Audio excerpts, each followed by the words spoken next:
Good morning, मैं नवजीत सिंह रावत। आज मार्गदर्शन की इस वीडियो में आपका स्वागत है। और आज फिर बात करेंगे यूपीएससी, बीपीएससी, स्टेट पीसीएस संबंधित परीक्षाओं के बारे में। और आज का जो मुद्दा है हाउस वाइफ और वर्किंग वुमेन्स के बारे में, जो सिविल सर्विस की तैयारी तो करते हैं लेकिन कहीं कहीं हताशा की वजह से, हाँ, घर में उनको कुछ इस तरह से नज़रअंदाज किया जाता है, इस तरीके से उनको डीमोटिवेट किया जाता है। और कहा भी जाता है कि ना, सबसे बड़ा डीमोटिवेशन घर में ही है।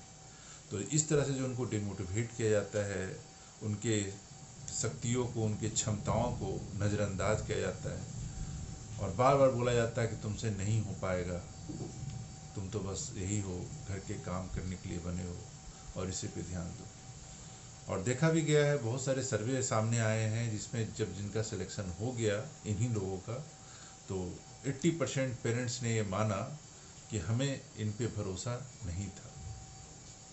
और 86% उन पेरेंट्स ने भी माना अपने बच्चों पे भी, जिनको नहीं लगता था कि उनका बच्चा कुछ कर सकता है जीवन में। उन्होंने आज यूपीएससी जैसे एग्ज़ाम को, स्टेट पीसीएस जैसे एग्ज़ाम को अच्छा किया। तो देखो, कहीं न कहीं जो है ना, डीमोटिवेशन घर में होता है और इसको एक सकारात्मक रूप में लेना चाहिए। मैं समझता हूँ कि जब डीमोटिवेशन आता है तो गजब का फीलिंग आता है, लगता है कुछ नहीं, बस जो दुनिया बोल रहा है वही सही है। और अपनी समस्याओं पे, अपने पे लोग शक करने लगते हैं। इसी दौरान कहीं न कहीं जो आपकी क्षमता है वो छुप जाता है। तो जो हाउस वाइफ है, जो हिम्मत हार चुके हैं और यूपीएससी बीपीएससी देने में संकोच होता है और उनको अपने पे डाउट होता है, पता नहीं एग्ज़ाम होगा मेरे से कि नहीं होगा, तो मैं उनको आज एक सलाह देता हूँ। एक मूवी आई है पंगा, फिर मैं बता रहा हूँ, एक मूवी आई है पंगा और एक दूसरी मूवी आई है सांड की आँख। सांड की आँख, आप ये दोनों मूवी जरूर देख लीजिए। कैसे करके स्ट्रगल करके, कैसे सिचुएशन उसके फेवर में और उसके फेवर में नहीं होते हुए भी कैसे उस मकाम को हासिल कर लेती हैं ये वर्किंग वुमेन और हाउसवाइफ। तो इस मूवी से आपको बहुत प्रेरणा मिलेगा और आप तैयारी शुरू कीजिए और अपनी शक्तियों पे, अपनी ताकत पे भरोसा कीजिए। लोग तो बोलेंगे ही बोलेंगे, उनका काम ही है बोलना, वो कभी चुप रह ही नहीं सकते। और बहुत लोगों को तो डर है आपसे कि कहीं आप कर लिए तो, हाँ, तो बहुत लोगों को आपसे डर है, कहीं आपका सिलेक्शन हो गया तो, हाँ। तो अपनी क्षमताओं पे भरोसा करके आप अपनी तैयारी जारी रखिए। और अगर आप यूपीएससी देना चाहते हैं, बीपीएससी देना चाहते हैं या अदर स्टेट का पीसीएस देना चाहते हैं, तो सबसे पहले उस एग्ज़ाम का क्वेश्चन बैंक आप खरीद के घर में लाइए।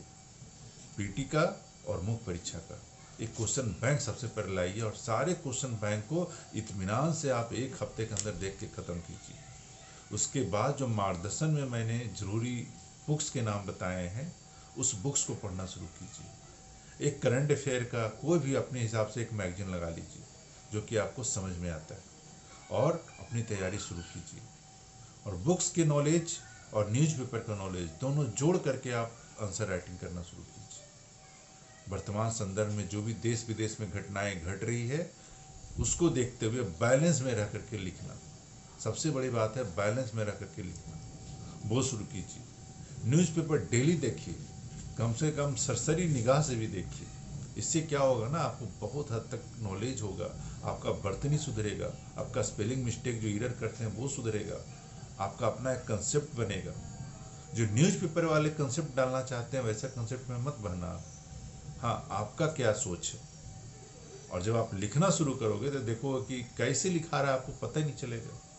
और मुख्य परीक्षा जो पूरी तरह से है ना, वो आंसर राइटिंग का ही है। तो एक समय आएगा, बुक्स पढ़ करके, न्यूज़पेपर पढ़ के जब आप अपने खुद से लिखना शुरू करोगे तो देखना क्षमता से भी कहीं आगे आप निकल जाओगे। तो अपने भरोसा करते हुए न्यूज़पेपर देखिए, बुक्स को ज़रूरी बुक्स को ख़त्म कीजिए और लिखना शुरू कीजिए। और फिर देखिए, बहुत सारे एग्जाम्पल्स हैं जिसके बच्चे 8 साल के हैं, 10 साल के हैं, वो भी बीपीएससी में निकल रहे हैं, यूपीएससी में निकल रहे हैं। हाँ, रैंक 2 ला रहे हैं, रैंक 3 ला रहे हैं, रैंक 6 ला रहे हैं। तो आप क्यों पढ़े हैं झंझट में कि मेरे से नहीं होगा, अपने पे डॉट कर रहे हैं, अपने पे शक कर रहे हैं। तो ये सब चीज़ों पे ध्यान दीजिए। और मुख्य परीक्षा के बाद बाकी रहा इंटरव्यू का सेक्शन। तो इंटरव्यू के बारे में अभी ज़्यादा चिंता मत कीजिए, क्या क्वेश्चन पूछा जाएगा, नहीं क्वेश्चन पूछा जाएगा, वो तो आपको देखते हैं। और देखते के साथ अगर उनको आपका सिलेक्शन लेना है, याद रखना, अगर कमीशन वालों को, सिविल सर्विसेज वालों को आपका सिलेक्शन लेना है और वो चाह रहा है अगर आपको लेना, आपका सिलेक्शन लेना, तो सीधे पूछेगा राम भगवान के पिताजी का क्या नाम था। और अगर आपका सिलेक्शन नहीं लेना है तो क्या पूछेगा, रावण के पिताजी का नाम बताइए। समझ रहे हो मेरी बात? अगर आपका सिलेक्शन लेना होगा तो पूछेगा राम जी के पिताजी का नाम बताइए, और वो चाह लिया कि आपको नहीं लेना है तो रावण के पिताजी का नाम पूछ देगा आपसे। तो ये सब सेकेंडरी मैटर है, इस पे ज़्यादा ध्यान ना देते हुए पीटी और मेंस का क्वेश्चन बैंक आज ही निकालिए। अगर आप अभी तक कायदे से नहीं कर रहे हैं तो आज ही निकालिए, उसको देखिए, जो ज़रूरी बुक्स बताया गया है उसको खोलिए और वहाँ से शुरुआत कीजिए। न्यूज़पेपर को देखना है, न्यूज़पेपर ही सब कुछ नहीं है। जब तक बेसिक बुक ख़त्म नहीं होगा, जो एनसीईआरटी मैंने बताया है वो ख़त्म नहीं होगा, तब तक आप न्यूज़पेपर से क्या कर लेंगे। तो न्यूज़पेपर टर्शियरी मैटर है। ओके, तो आज से खोलिए और कुछ लिखना शुरू कीजिए।